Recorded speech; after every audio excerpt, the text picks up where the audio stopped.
Shalom. Saudara-saudari yang terkasih di dalam nama Tuhan Yesus Kristus, kita akan memulai ibadah kebaktian kita pada malam hari ini. Mari kita persiapkan hati dan pikiran kita, kita berdoa dalam hati masing-masing.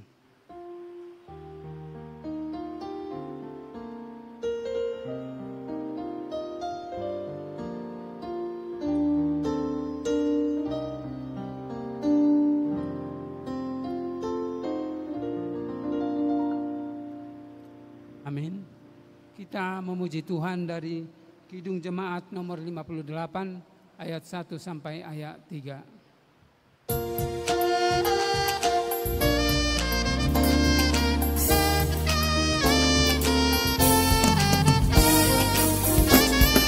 Maha kasih yang ilahi, nikmat surga turunlah mendiami hati kami, Kau mahkota kurnia.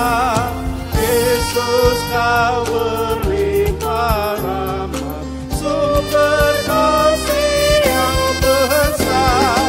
Datanglah membawa selamat bagi kami yang dekat. Ya, hembuskan roh kasih-Mu dalam hati yang resah. Beri sejahtera janji-Mu agar kami warisnya.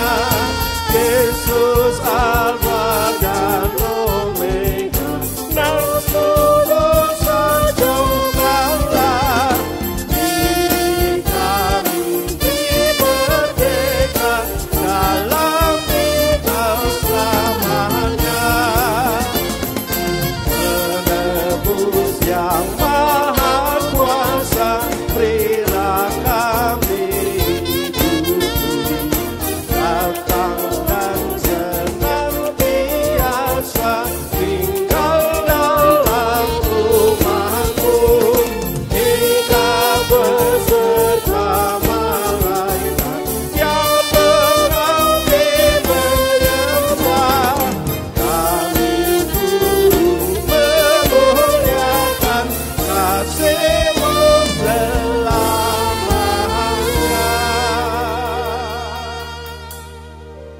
Di dalam nama Allah Bapa dan anaknya Tuhan Yesus dan Roh Kudus kalik langit dan bumi.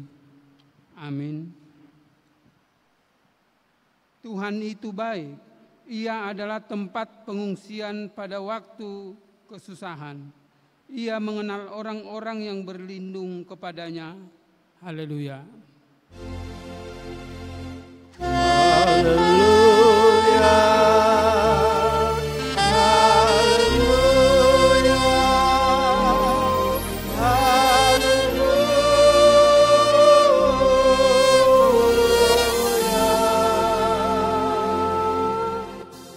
Ya Tuhan Allah yang maha kuasa dan maha mulia, Engkau merendahkan orang yang tinggi hati dan meninggikan orang yang rendah hati.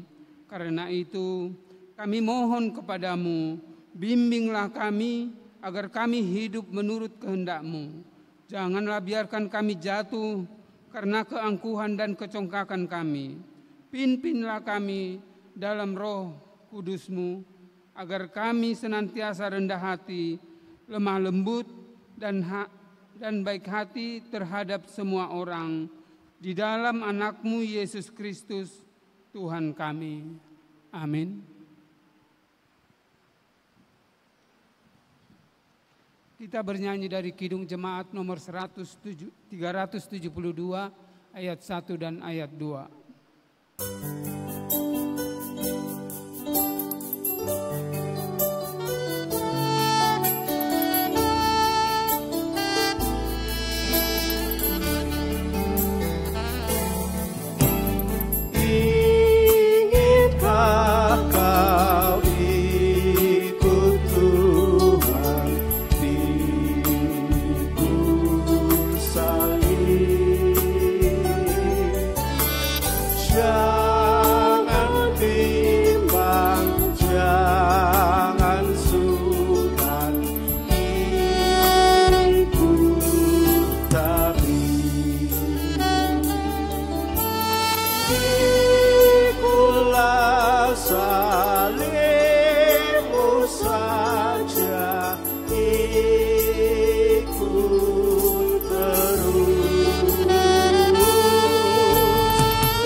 Firman Tuhan sebagai pendahuluan khotbah pada minggu ke-12 setelah Trinitatis diambil dari Markus 8 ayat 34 sampai dengan 38. Marilah kita baca secara bergantian. Di ayat 38 atau ayat yang terakhir kita baca bersama.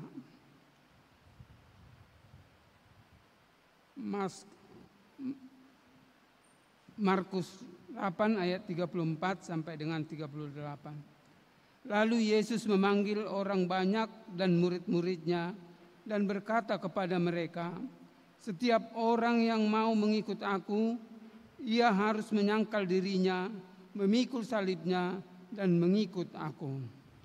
Karena siapa yang mau menyelamatkan nyawanya, ia akan kehilangan nyawanya.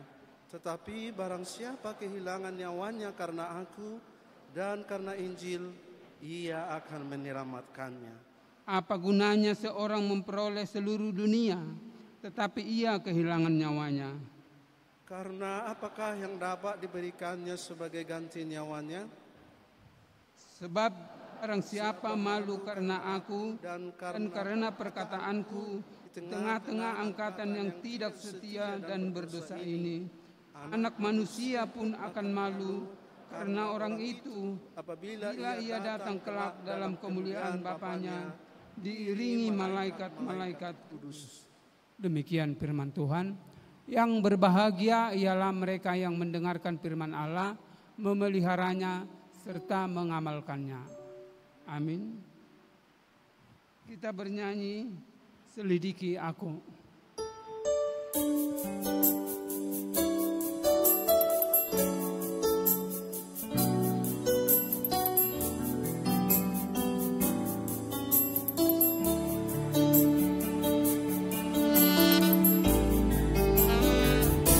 Selidiki aku, lihat hatiku, apakah ku sungguh mengasihimu, Yesus, Kau yang Maha Tahu dan menilai hidupku, tak ada yang tersembunyi bagimu.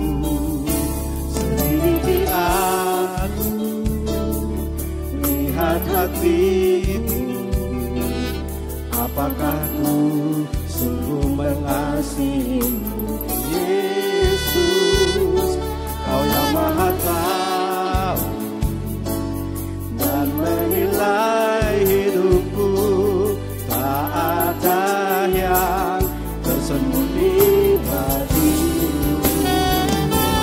Aku lihat kebaikan-Mu yang tak pernah habis di hidupku. Ku berjuang sampai akhirnya Kau dapati aku tetap setia. Aku lihat kebaikan-Mu yang tak pernah habis di hidupku. Ku berjuang sampai akhirnya Kau dapati aku tetap setia. Kau dapati aku tetap setia.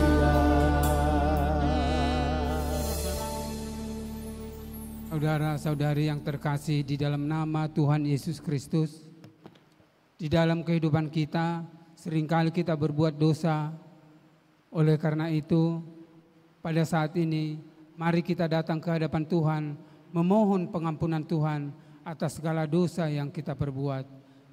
Kita berdoa dalam hati masing-masing.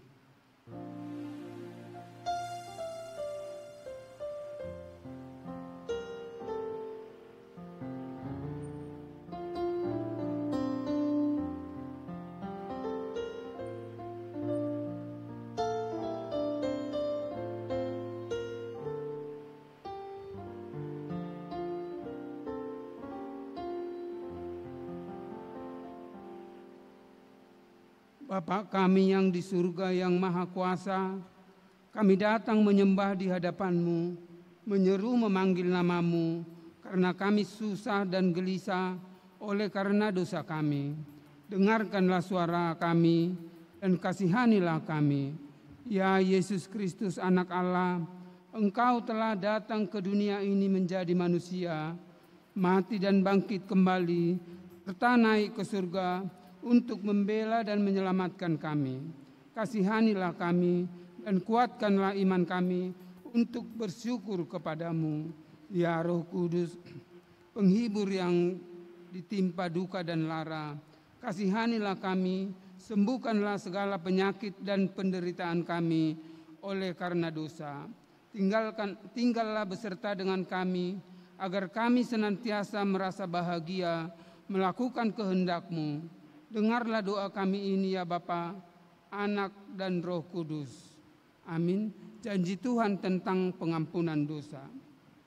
Marilah kepadaku, baik kita berperkara, firman Tuhan. Sekalipun dosamu merah seperti kermiji, akan menjadi putih seperti salju. Walaupun berwarna merah seperti kain kesumba, akan menjadi putih seperti bulu domba. Segala kemuliaan bagi Allah di tempat yang maha tinggi. Amin. Kita bernyanyi dari PKJ nomor 165 ayat 1 dan ayat 2.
Hukum Tuhan sebagai petunjuk hidup baru diambil dari hukum Tuhan yang kelima sampai dengan hukum Tuhan yang 10.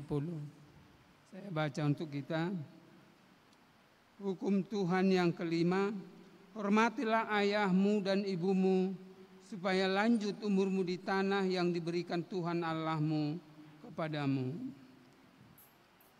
Hukum Tuhan yang keenam, jangan membunuh.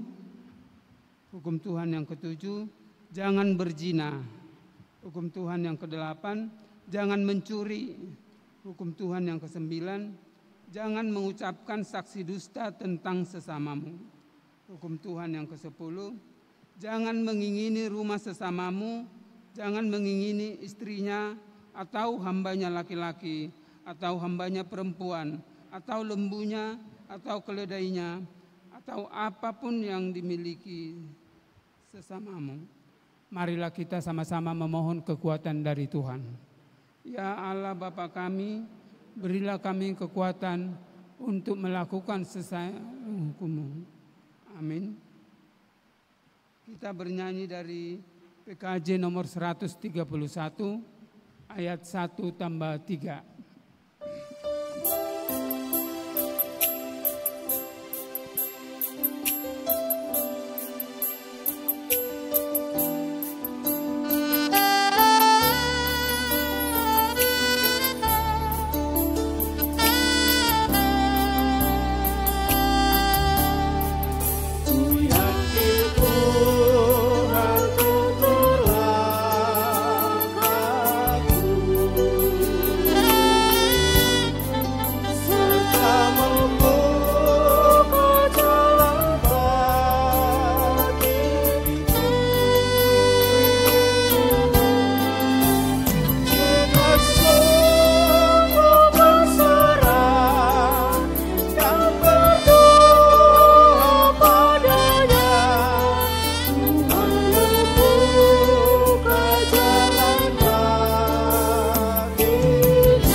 Marilah kita bersaksi mengikrarkan pengakuan iman kita bersama jemaat pada segala abad di seluruh dunia ini.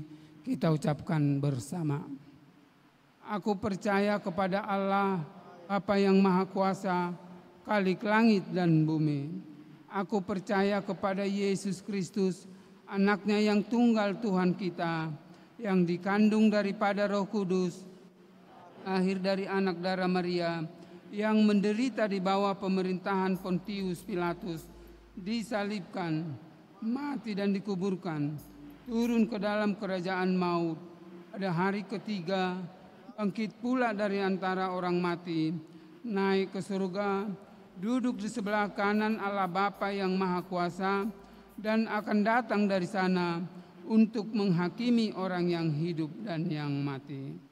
Aku percaya kepada Roh Kudus, gereja yang kudus dan persekutuan pengampunan dosa, kebangkitan daging, dan hidup yang kekal.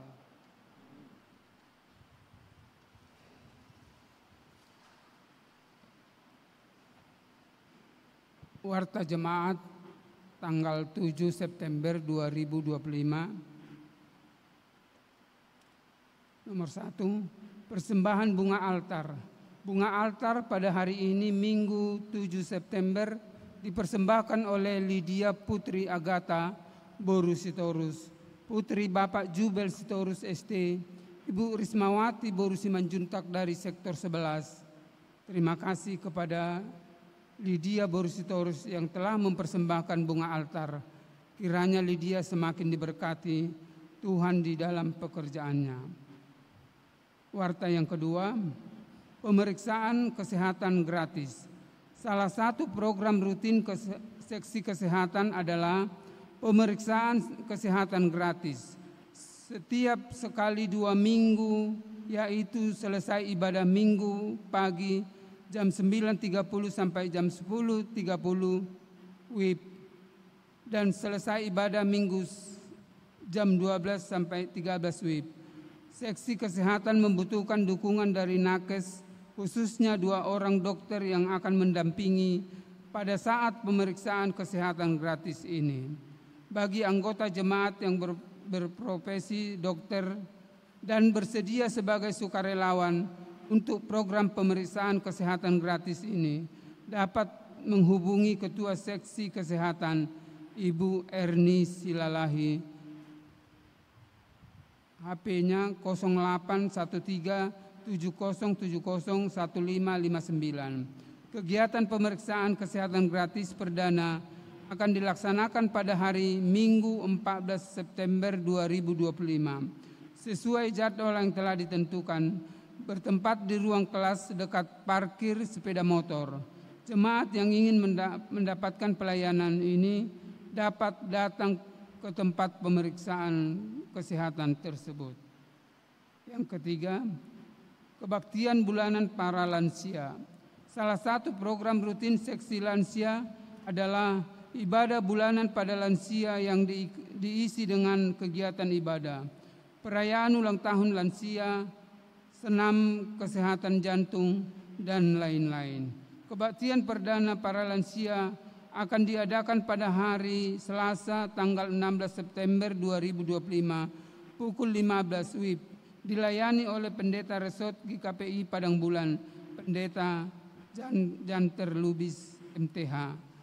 Seksi lansia mengundang seluruh warga jemaat lansia agar dapat hadir pada kebaktian bulanan lansia pada tanggal 16 September 2025 mendatang. Warta keuangan. Warta keuangan terkait pemasukan dan pengeluaran mingguan dari tanggal 30 Agustus sampai dengan tanggal 5 September telah dipersiapkan oleh bendahara. Bagi warga jemaat yang ingin membaca warta keuangan tersebut, dapat mengambilnya dari meja di depan pintu masuk gereja kita ini. Yang kelima, sektor yang bertugas dalam pelayanan Minggu tanggal 14 September adalah Sektor 1 beserta PPGKPI. Ibadah siang Sektor 2 dibantu PPGKPI. Ibadah sore sektor 3 dibantu dengan PP GKPI. Ibadah malam sektor 4 dibantu dengan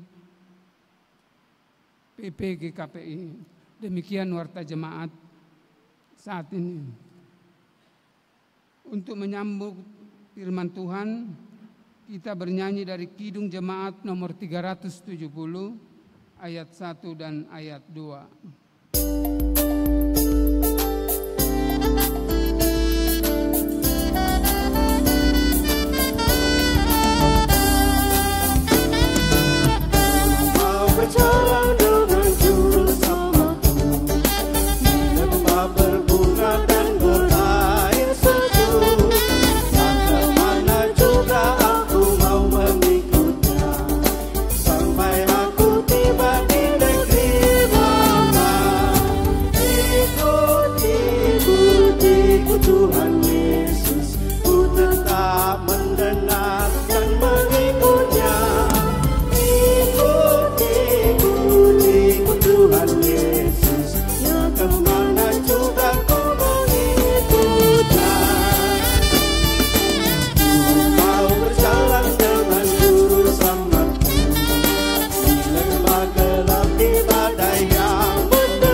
Demikianlah Engkau ya Tuhan mengajarkan kami kesetiaan.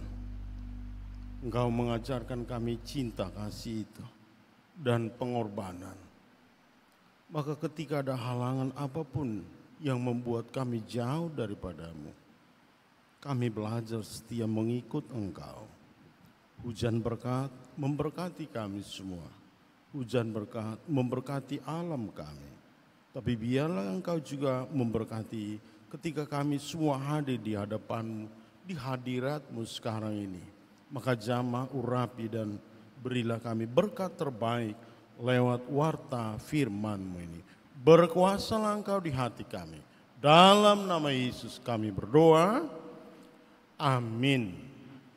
Bapak Ibu Saudara kekasih, mari kita dengan sukacita membuka Alkitab kita dari Yeremia pasal yang ke-18. Yeremia pasal yang ke-18, marilah kita membaca dengan bergantian.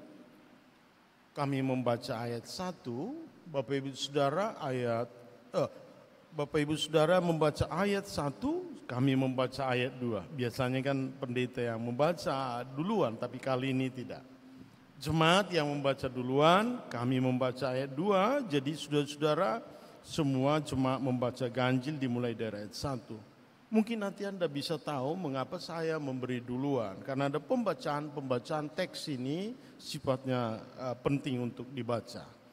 Oke, dari Yeremia pasal yang ke-18 ayat 1 sampai 11 kami persilakan jemaat memulai. Ya. Firman yang datang dari Tuhan kepada Yeremia bunyinya. Pergilah dengan segera ke rumah tukang periuk. Di sana aku akan memperdengarkan perkataanku kepadamu. Lalu pergilah aku ke rumah tukang periuk, dan kebetulan ia sedang bekerja dengan pelarikan. Apabila bejana yang sedang dibuatnya dari tanah liat di tangannya itu rusak, maka tukang periuk itu mengerjakannya kembali menjadi bejana lain menurut apa yang baik pada pemandangannya. Kemudian datanglah firman Tuhan kepadaku bunyinya. Masakan aku tidak dapat bertindak kepada kamu seperti tukang periuk ini? Hai kaum Israel, demikianlah firman Tuhan. Sungguh seperti tanah liat di tangan tukang periuk demikianlah kamu di tanganku, hai kaum Israel. Ada kalanya aku berkata tentang suatu bangsa dan tentang suatu kerajaan, bahwa aku akan mencabut, merobohkan, dan membinasakannya.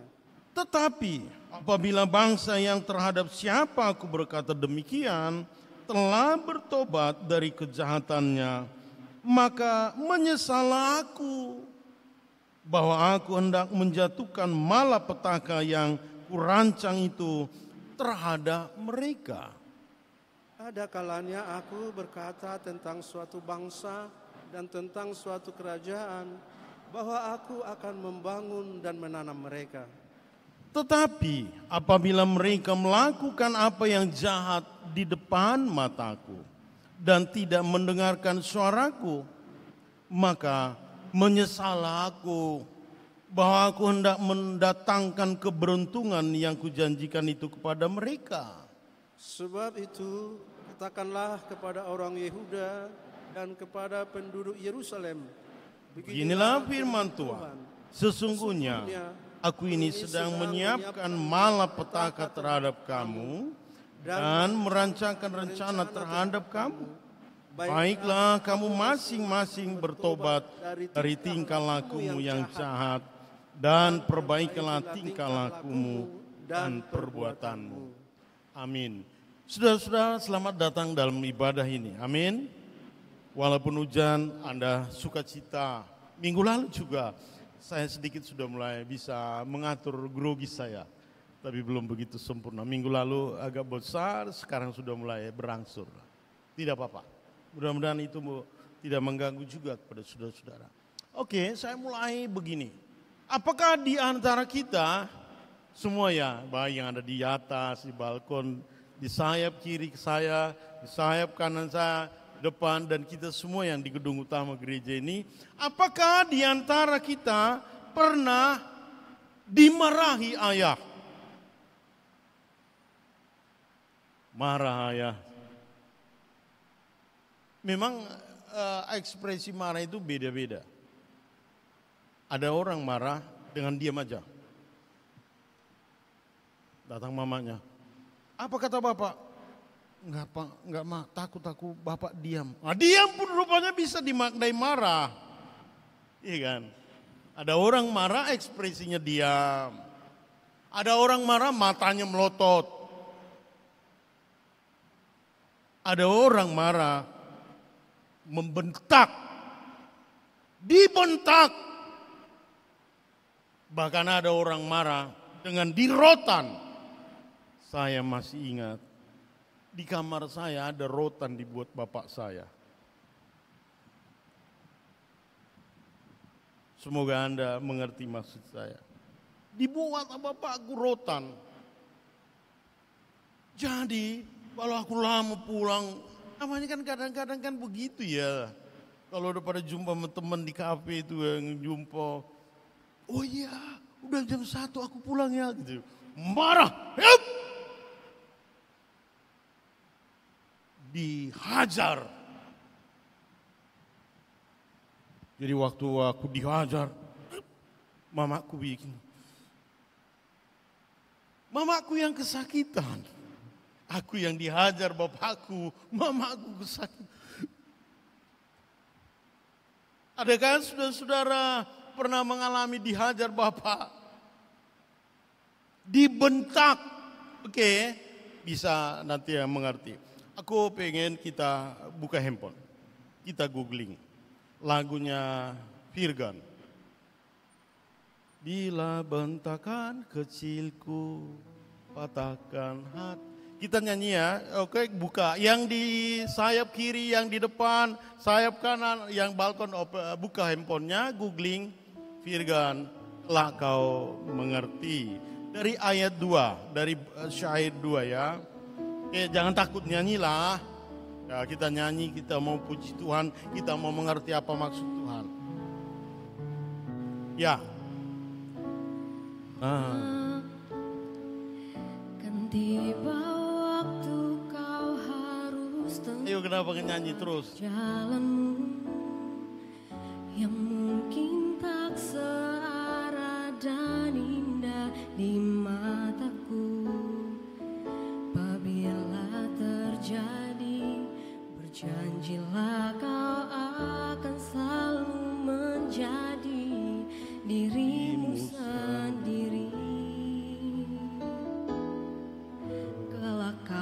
menjadi orang tua seperti aku, yang ingin anakmu berkuasa atas hidupnya. Ya, semua kita. Bila bentakan kecilmu patahkan hatimu, lebih keras dari itu dunia kan menghakimimu. Ku bentuk dirimu menjadi engkau hari ini. Kau harus kuat, kau harus hebat, permata hatiku. Nah, saudara-saudara, kalau dibentak bapakmu aja kau udah takut. Bapak ini kayak gitu, Pak. Janganlah bentak-bentak aku, Pak. Gitu. Saudara-saudara, bagaimana Anda bertahan menghadapi masalahmu? Saudara-saudara, ketika kita dibentak ayah kita, adakah ayah yang sungguh-sungguh mau menyiksa anaknya? Ayah yang baik, kalau anaknya salah harus dirotan. Baca Amsal. Nanti baca googling. Ya bener enggak ini? Ayah yang baik kalau anaknya jahat, anaknya jatuh, harus juga ekspresi kasih sayang ayah. Ada memang harus dirotan, ada yang diangkat.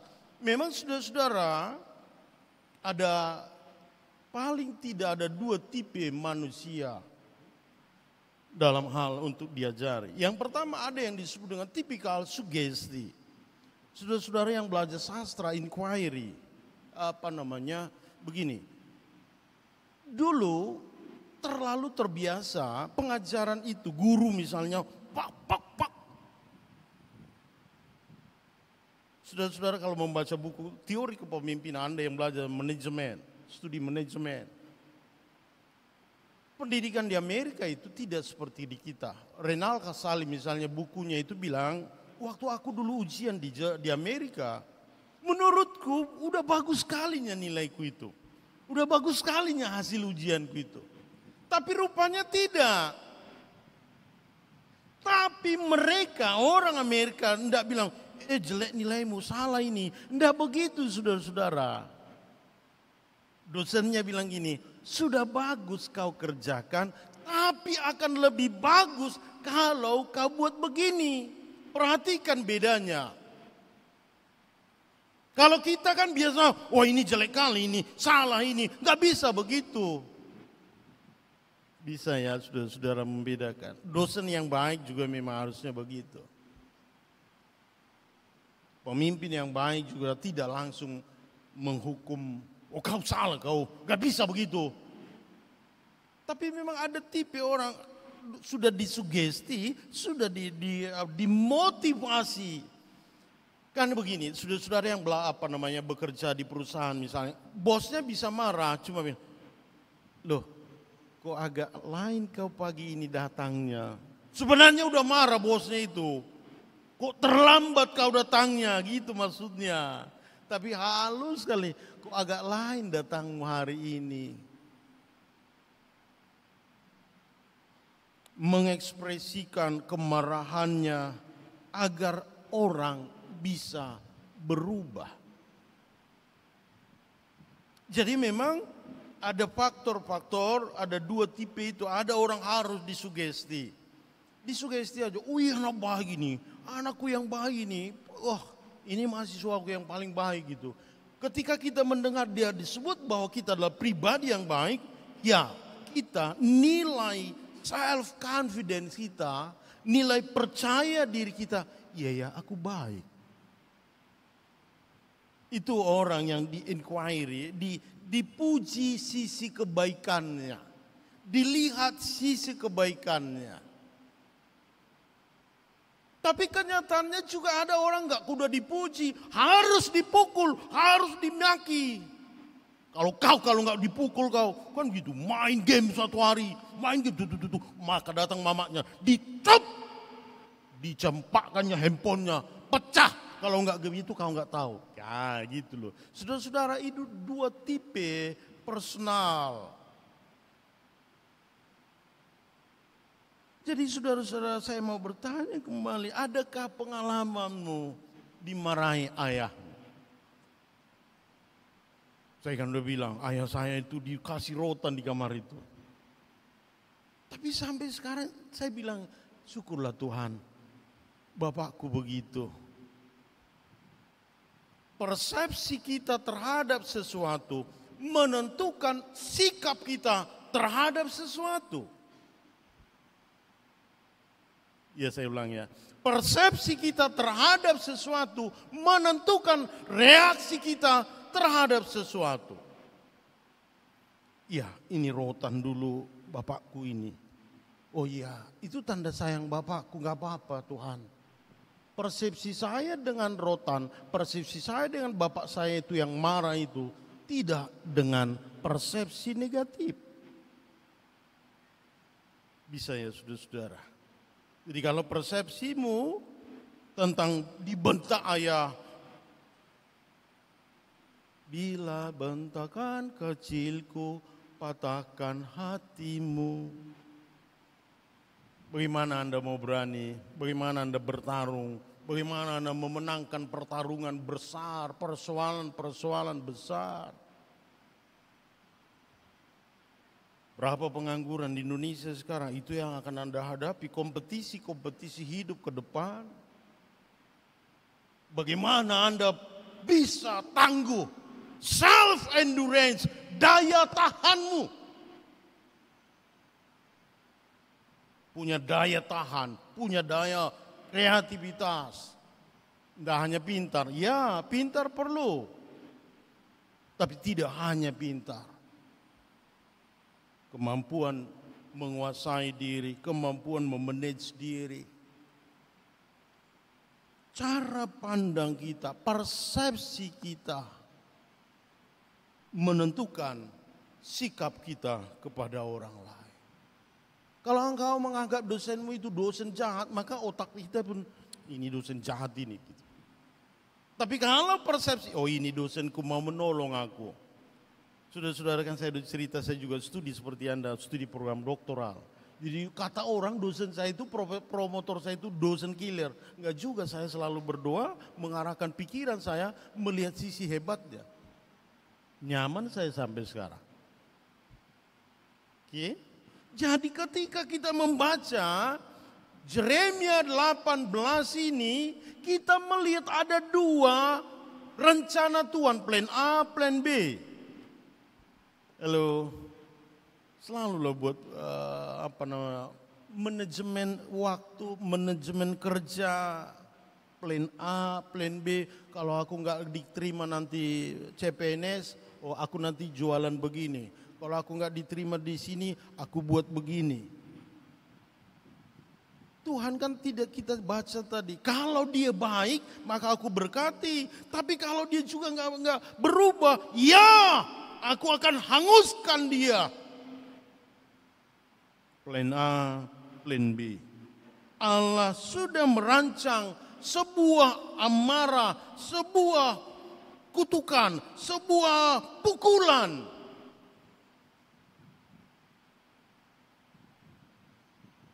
Jadi bagi Allah itu sudah disugesti, kalian kan bangsa Israel, kau kan anak baik, kau kan bangsa yang hebat, kau kan bangsa pilihanku, diberi keistimewaan. Tapi saudara-saudara, Allah jadi gak sabar juga. Ini anak baik udah kukasih loh. Ini mahasiswa udah kukasih kesempatan, ini kok jadi gak bagus juga attitude-nya. Israel sudah tidak menjadikan Tuhan itu dengan Tuhan yang sungguh-sungguh. Orang Yahudi itu memang beribadah di Yerusalem, tapi saudara-saudara hanya kamuflase. Paham ya mau kamuflase? Itu cuma main-main kira-kira gitu. Dia datang beribadah. Maka saudara-saudara, kalau Anda datang ke gereja, bawalah hidupmu, bawalah pergumulanmu, bawalah hatimu kepada Tuhan. Katakan, Tuhan, aku datang sekarang. Aku membawa pergumulanku, hatiku untukmu Tuhan. Itu ibadah yang diinginkan oleh Tuhan. Ya, ada persembahanmu, bawalah. Ini Tuhan persembahanku, ini sebenarnya aku belum punya kerja. Ini harus kusisihkan dari uang kuliahku, dari beli glowingnya, MS Glow, itu. Bedak saya, jadi ini persembahanku Tuhan. Tapi kalau aku memberikannya Tuhan, Engkau berkatilah hidupku. Dari hatimu lah ibadah itu. Itu umat. Saudara-saudara, pemimpin agamanya juga sudah kurang ajar. Jubahnya itu, tahu Anda yang studi politik, kejahatan terbesar adalah ketika kejahatan itu dibungkus dengan jubah agama. Catat itu, studi politik itu.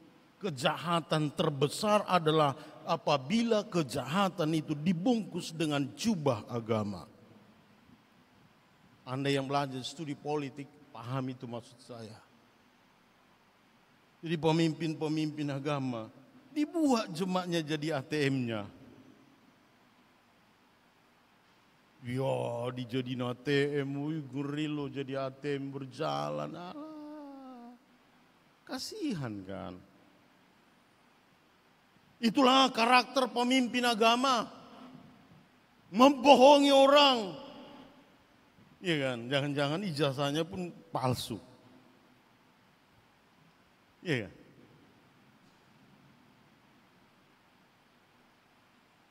Siang dia di Yerusalem, tapi malam berdukun. Ngeri loh kalau ada pendeta berdukun kan. Rusaklah. Maka bagi Allah, ini orang ini sudah betul-betul rusak. Sudah rusak ini, aku harus hancurkan ini. Dibiarkan Allah mereka mengalami kepahitan. Allah membiarkan mereka hancur, dicabut. Kan tadi ada teorinya itu. Dicabut, diruntuhkan, dihancurkan. Kadang-kadang karakter kita harus dihancurkan dulu. Perubahan-perubahan kita, transformasi diri kita, kadang-kadang juga sangat radikal. Jadi Allah merancang kemarahan. Tujuannya sebenarnya itu bahasa kasih. Kan bapak saya itu tadi bilang, saya di rotannya, itu bahasa kasih bapak saya. Allah merancang itu bangsa itu jatuh, dibiarkannya jatuh, bahasa kasih. Maka ini sesuatu yang susah. Kenapa? Kan bangsa Israel itu punya kartu yang istimewa.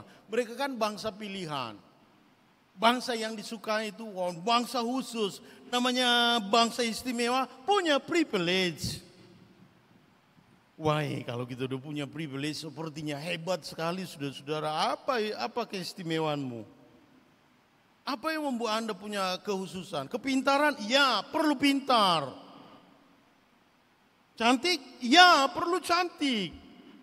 Anda kalau mau melamar jadi pramugari, kan di atas nomor 1 syarat, cantik, berpenampilan menarik. Berarti perlu cantik dong. Amin. Jangan takut. Ya kami pun orang tua, cantik ya parumainmu. Tapi jangan sampai kukunya nggak bisa nyuci piring lah. Ya kan, ada kukunya panjang-panjang. Cuci piring dulu, nggak bisa, ini kukunya. Janganlah sampai begitulah. Perlu ganteng. Anda kalau mau jadi akpol, tentara, akademi militer, jangan kalau wajah kita bopeng-bopeng, gigi kita kacau balau, banyak cacat kita. Nggak bisa kita jadi tentara. Perlu ganteng, rapi, rawat tubuhmu, rawat dirimu. Ya perlu. Sehingga kita punya keistimewaan. Masalahnya kan begini, ada di sini Syapudan. Ada Syapudan, orang Batak biasanya Syapudan itu dianggap punya privilege, semacam keistimewaan. Ada yang mungkin anak laki-laki satu-satunya. Oh ini anakku satu-satunya. Jadi ada semacam privilege, keistimewaan. Atau anak perempuan satu-satunya. Akhirnya apa? Bisa gijang roha. Itu masalahnya. Maka hati-hati Anda yang punya istimewa.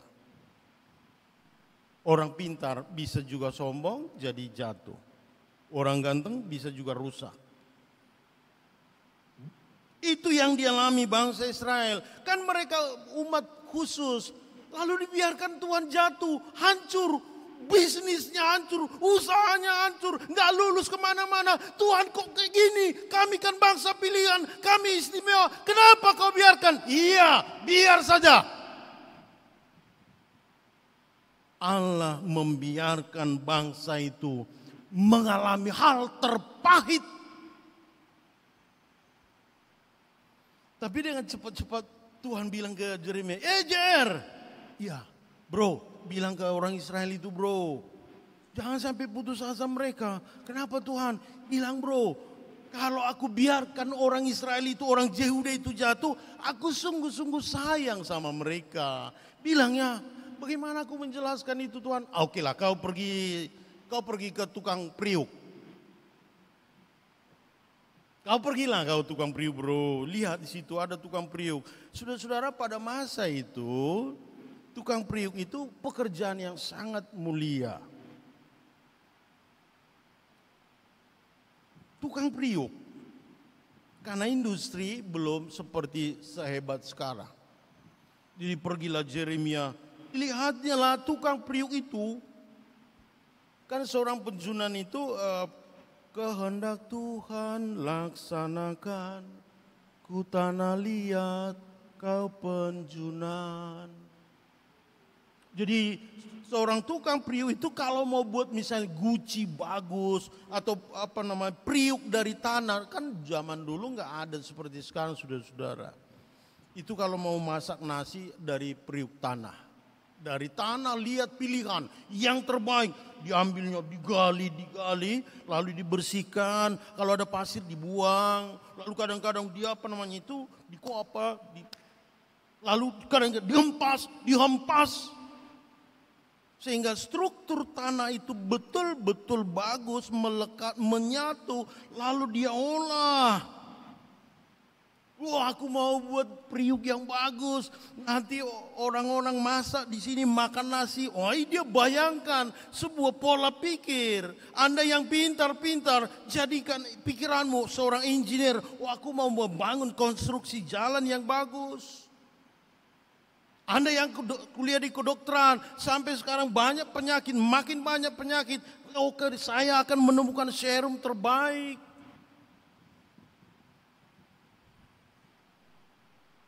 Tukang priuk itu punya cita-cita baik bagi kehidupan orang. Lalu jadilah, wih keren priukku ini bagus. Lalu disimpannya.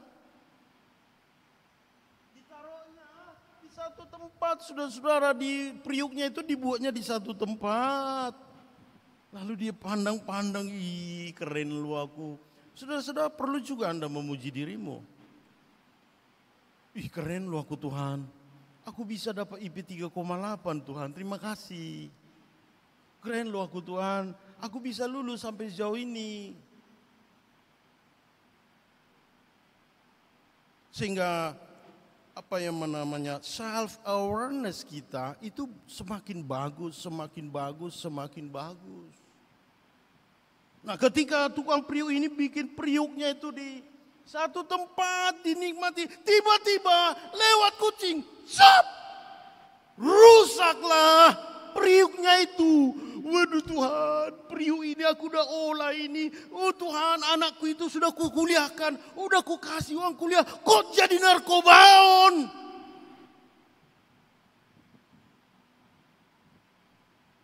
priuknya itu dihajar tikus, dihajar kucing.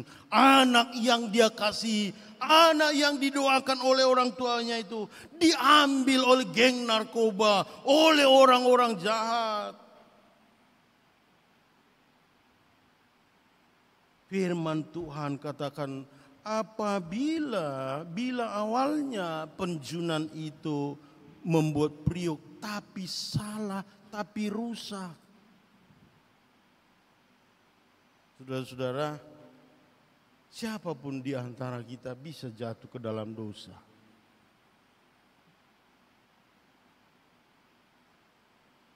Siapapun di antara kita bisa melakukan kesalahan-kesalahan.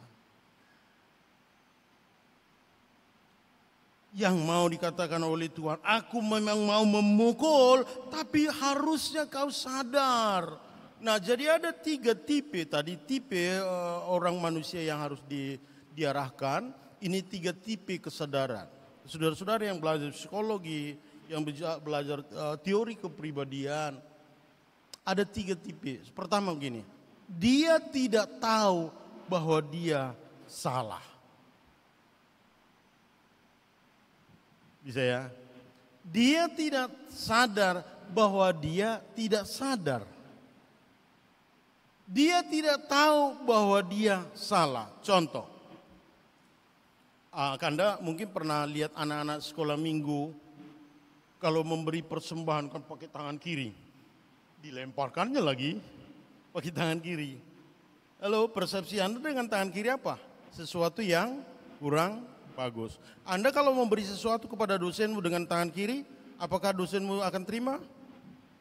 Belum tentu. Karena apa? Persepsi kita menentukan sikap kita kepada orang. Oh, karena tangan kiri bagi kami, kita di Indonesia ini, di Asia ini, katakanlah di Sumatera Utara, itu kurang pas kalau memberi tangan kiri. Maka kita bisa dimarahi kan? Nah, kalau anak-anak memberi dengan tangan kiri, ya tidak apa-apa. Karena itu tadi tipe pertama. Dia tidak tahu bahwa dia salah. Maka perlu diajarkan. Tapi saya, mahasiswa saya atau murid-murid saya, karena mereka banyak studi di Singapura, di Hong Kong, kalau ngasih sesuatu ke saya pakai tangan kiri. Kenapa? Mereka sudah biasa dengan itu. Nah, itu level pertama, saudara-saudara. Dia tidak tahu bahwa dia salah. Itu anak-anak. Jadi perlu diberi pemahaman. Nah, kalau memberi persembahan kepada Tuhan pakai tangan kanan ya. Kan tangan kiri itu kurang sopan gitu. Oke, maka dia mulai sadar. Yang kedua, ada orang tahu dia salah tetapi tidak mau mengaku salah. Ada orang tahu dia salah tapi tidak mau mengaku salah. Mama saya kan pernah aku ambil uang mamaku. Lalu pulang lama dan siapa yang ambil uang ini dari sini dompet mama? Mamaku udah tahu bahwa aku yang ambil uang itu. Mata mamaku udah ke aku gini. Tapi aku diam aja. Siapa yang ambil uang itu? Mama saya berharap agar saya mengaku aku itu bukan soal uangnya, saudara-saudara. Ini soal kemauan mengaku bahwa kita salah. Berani jujur itu hebat. Amin. Jadilah Anda pribadi yang berani jujur. Ya, ini salahku.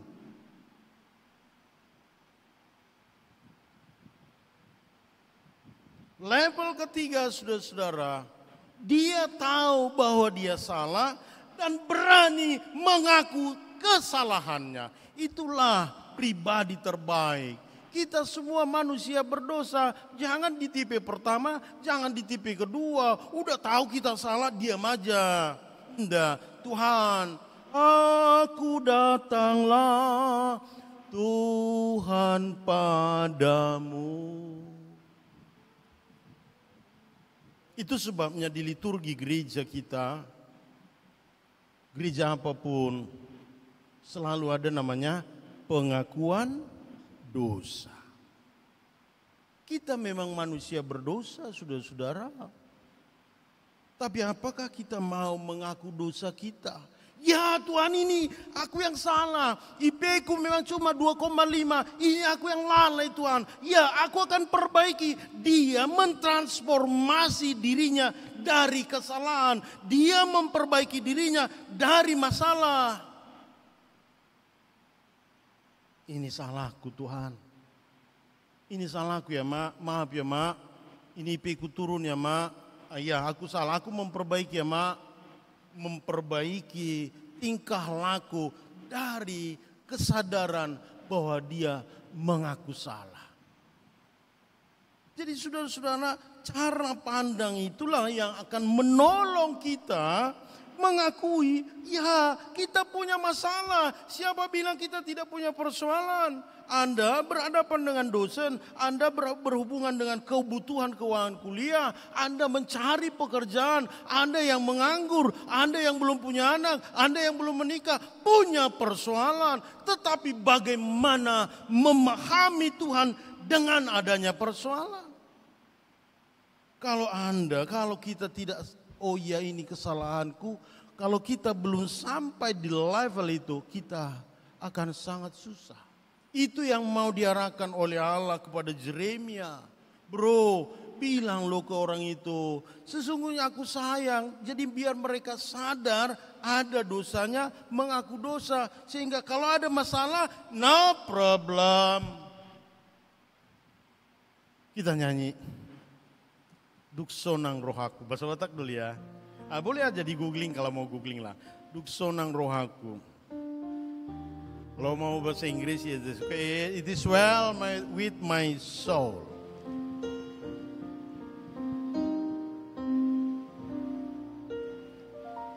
Duksonang rohaku timbang Yesusi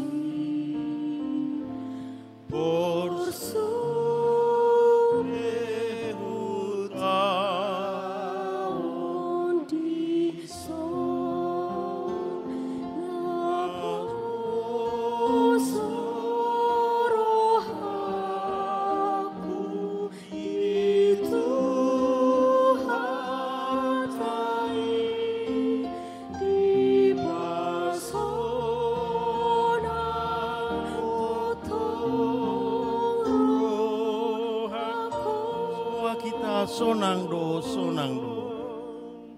Sonang do, sonang do. Di pasonang totong rohaku. Sonang do, sonang do. Sonang do, sonang do, di pasonang totong rohaku. Jadi saudara-saudara, ada masalah. Ada masalah, kita bisa jatuh, kita bisa rusak, kita bisa hancur. Tapi Allah dengan kasih-Nya mau mengangkat kita. Dengan kerahiman-Nya mau mengangkat kita. Jadi ketika kita sudah sampai dipahami itu, iya ini masalahku, aku yang salah ini. Kalau aku dulu rajin belajar, kalau aku dulu bagus kuliah, pasti bisa. Tapi tidak apa-apa Tuhan, kalaupun aku nggak bisa di IP 3,8, ya dengan IP begini, aku mau Tuhan menuntunku. Sonang do, sonang do.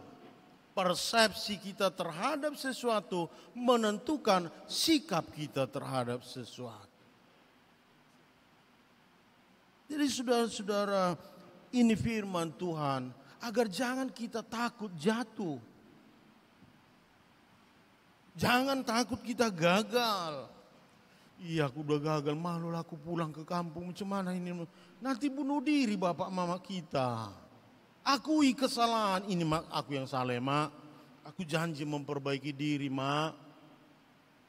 Itu sebabnya kita datang ke gereja ini Bapak Ibu. Tuhan, aku punya dosa besar loh Tuhan. Jangan halangi berkat itu Tuhan. Sehingga kita mampu menyadari, oh ini kesalahanku, kalau begitu aku memperbaiki. Maka jangan berprasangka buruk kalau tiba-tiba engkau di PHK. Jangan berprasangka buruk engkau tidak diterima. Jangan-jangan attitude kita, cara berkomunikasi kita, cara berbicara kita, cara berpikir kita yang kurang pas di perusahaan itu. Jangan paksa orang berubah, kita yang harus berubah. Jangan paksa dosenmu berubah, engkau yang harus menyesuaikan, memahami cara berpikirnya.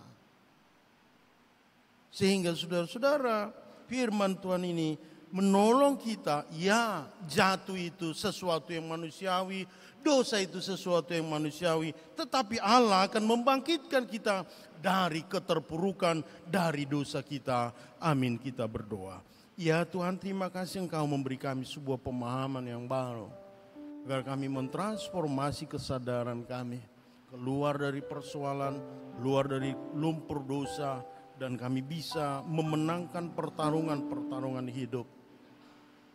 Maka bantulah saudara-saudara kami ini Tuhan, ketika mereka menghadapi masalah-masalah itu, Tuhan menganugerahi mereka kekuatan, daya tahan, dan keyakinan bahwa Engkau memenangkan mereka dalam setiap pertarungan-pertarungan hidup.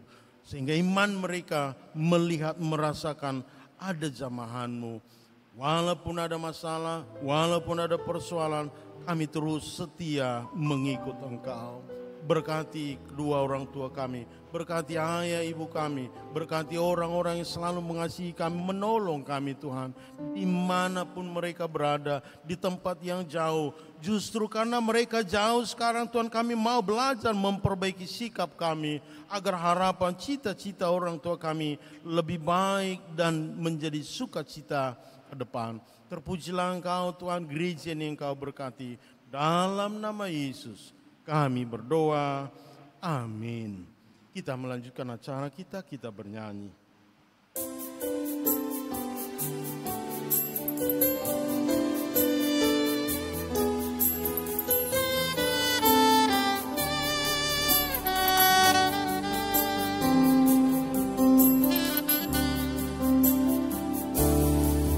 Bagaikan bejana siap dibentuk, demikian hidupku di tangan-Mu. Dengan urapan kuasa Roh-Mu, ku dibaharui selalu. Jadikan ku Allah dalam rumah-Mu, inilah hidupku di tangan-Mu. Bentuklah seluruh kehendak-Mu, pakailah sesuai rencana-Mu.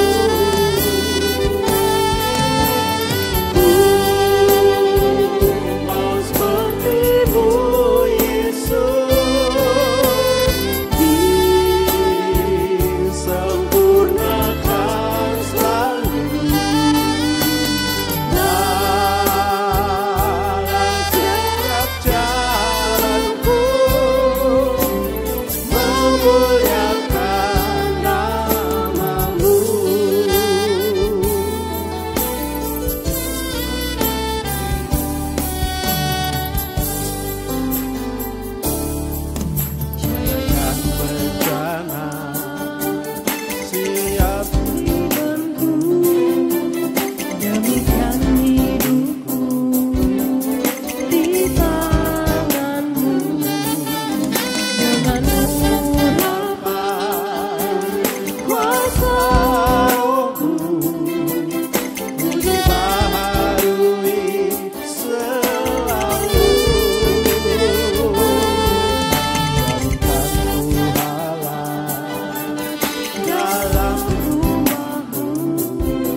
Tuhan, sekarang saudara-saudara waktunya kita memberi persembahan untuk Tuhan.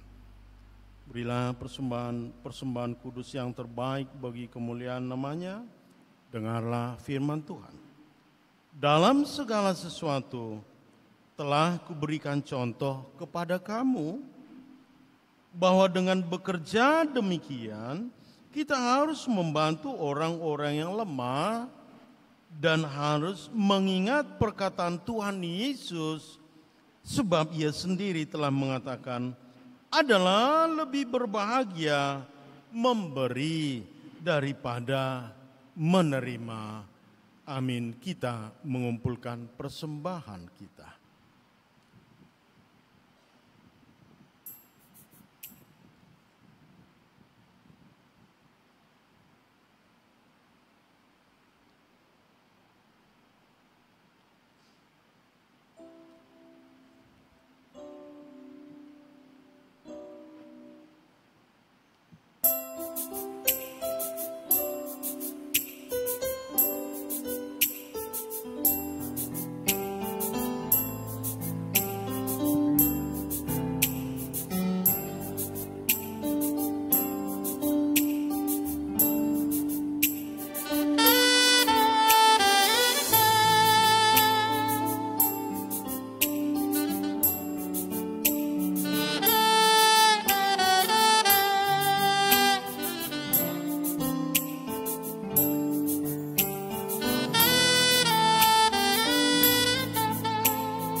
bangkit berdiri.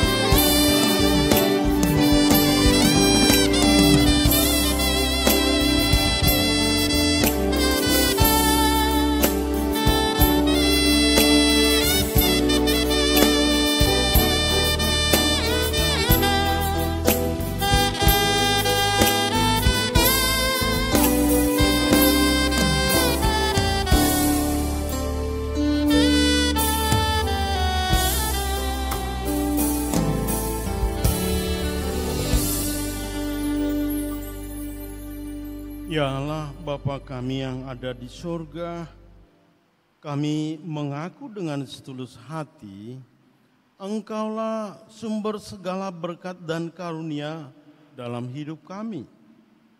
Di sini kami mempersembahkan kurban syukur kami kepadamu, Terimalah persembahan umat-Mu dan berkatilah menjadi alat kesaksian, persekutuan, dan pelayanan jemaat-Mu ini. Jadikanlah hidup kami persembahan yang berkenan kepadamu, dan pakailah hidup kami untuk turut menghadirkan tanda-tanda kerajaan-Mu, kasih, keadilan, damai sejahtera, dan sukacita. Bukalah hati kami oleh Roh Kudus-Mu, agar kami senantiasa mengucapkan syukur kepadamu di dalam nama Yesus Kristus Tuhan kami. Amin. Di sini aku bawa Tuhan, persembahan hidupku semoga berkenan. Berapalah nilainya Tuhan, dibandingkan berkat-Mu yang telah Kau limpahkan. Terimalah Tuhan, oh terimalah Tuhan. Bapa kami yang di surga, dikuduskanlah nama-Mu. Datanglah kerajaan-Mu, jadilah kehendak-Mu di bumi seperti di surga. Berikanlah kami pada hari ini makanan kami yang secukupnya, dan ampunilah kami akan kesalahan kami seperti kami juga mengampuni orang yang bersalah kepada kami. Dan janganlah membawa kami ke dalam pencobaan, tetapi lepaskanlah kami dari yang jahat. Karena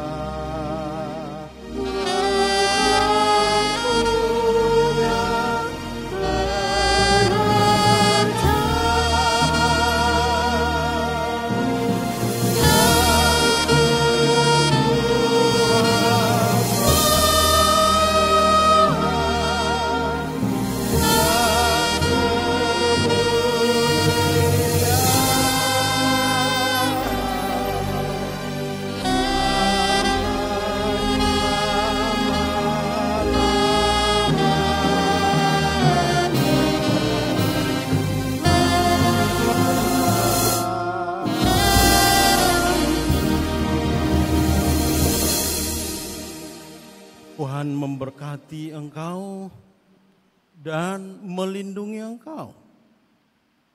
Tuhan menyinari engkau dengan wajah-Nya dan memberi engkau kasih karunia. Tuhan menghadapkan wajah-Nya kepadamu dan memberi engkau damai sejahtera.